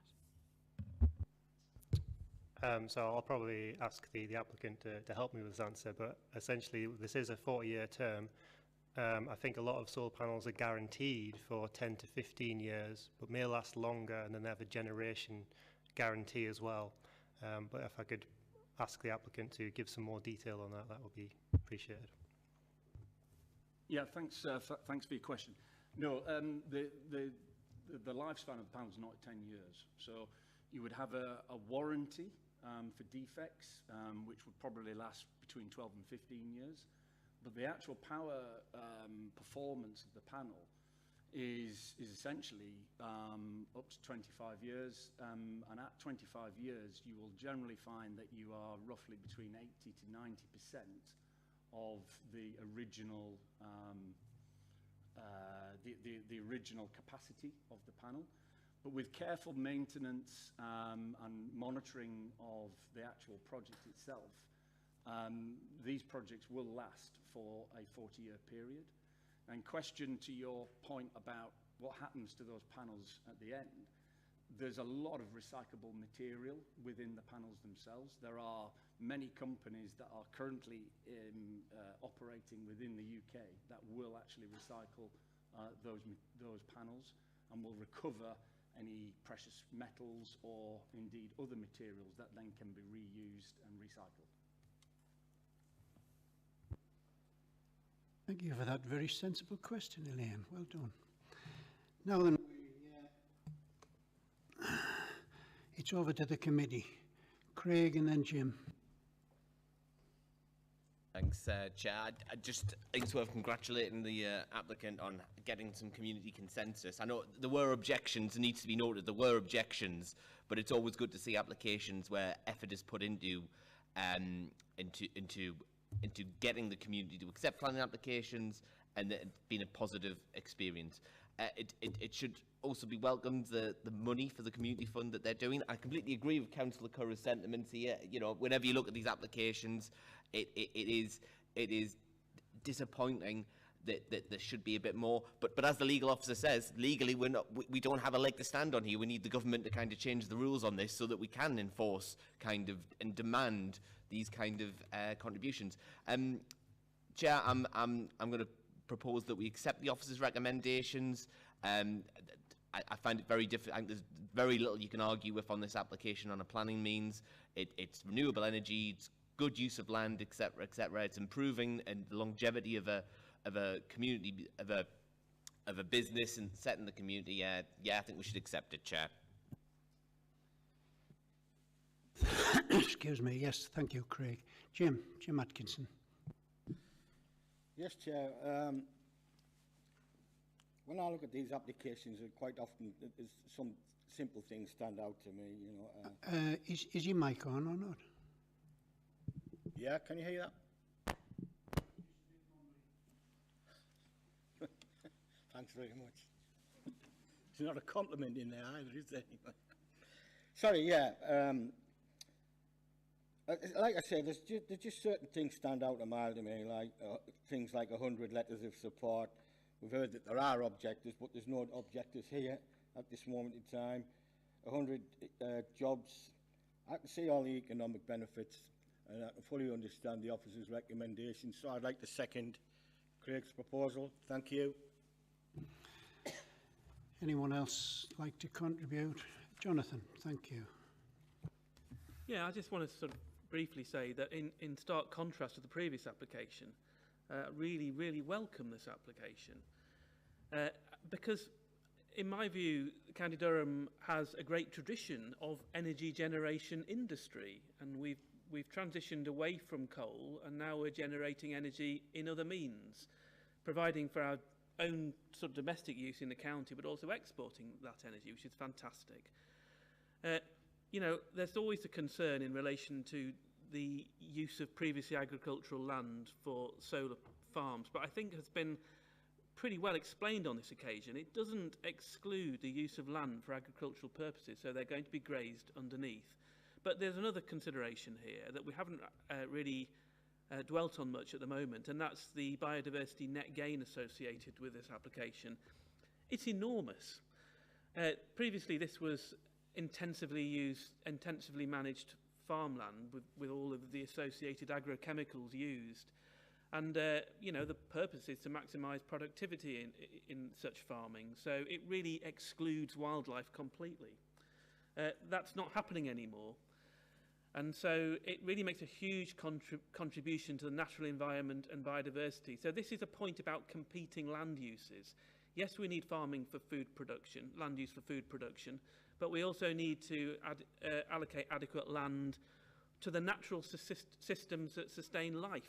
And this is also a key component of this application. I'm really, really pleased to see that there's a financial stake for the community, but I also kind of agree it perhaps should be a little bit higher, and I really support the point that Craig has just made, the fact that this should be a material planning consideration, so that we can actually appropriately set these levels going forwards. And so again, there's another point where we might want to take things up in the next County Durham plan or lobby government. Thank you, Chair. Thank you. Any other members wish to speak? Just a question for myself, for Chris. Is there any glare, such as, I don't know how dense this airfield is or what it does? There was a glint and glare assessment submitted, assessed by the environmental health team, found to be acceptable. The assessment itself identified to be no harm to the airfield, or indeed Teesside Airport either. Thank you. Just a comment from myself. I was disappointed to lose agricultural land. Well, more than disappointed really, because I thought food came first before anything else. And the grazing underneath is really just laughable. It'll not happen. Yeah, it might grow a little bit at first, but not after that. So, we've got a mover and a seconder for approval. All those in favour? All those against? Thank you. That's approved. And I think that concludes today's business. If you'll just stay quiet for a minute till the lads get switched off the